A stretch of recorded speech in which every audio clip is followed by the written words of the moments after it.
Kanha cassette प्रस्तुत करते हैं श्री नरेंद्र यादव एवं स्वर लहरी श्रीमती दीपा यादव के स्वर में सुपरहिट एल्बम काबर गोरी मोला दगम अडारे।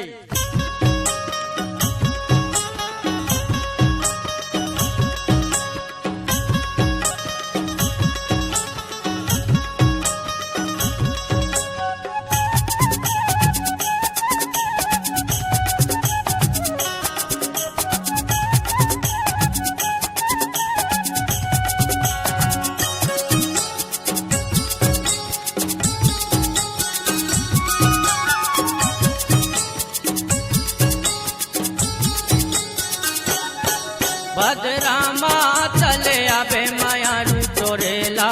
आज का वो भद्रामा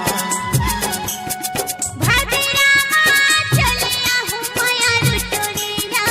आज का भद्रामा भद्रामा चले आबे मायारू चोरेला आज का वो भद्रामा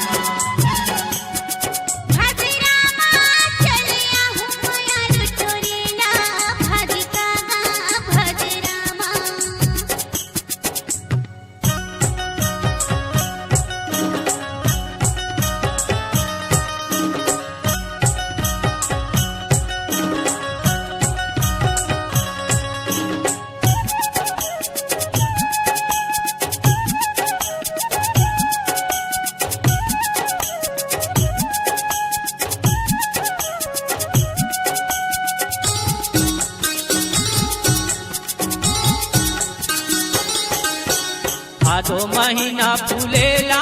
कांती वो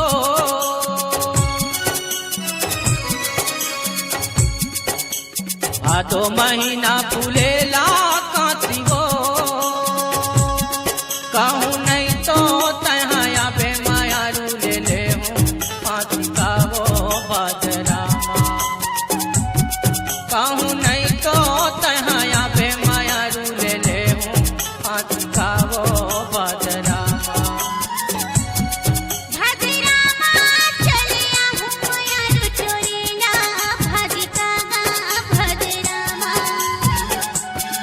भद्रामा चले आबे मायारू चोरेला आज का वो भद्रामा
भद्रामा चले आबे मायारू चोरेला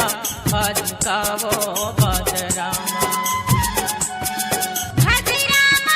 चले आहू मायारू चोरेला आज का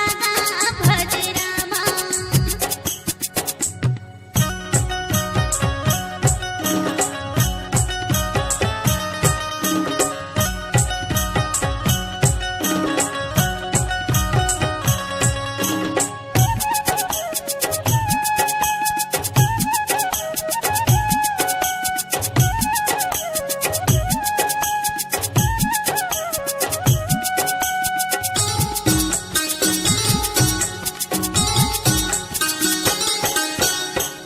तरयम चरेला वो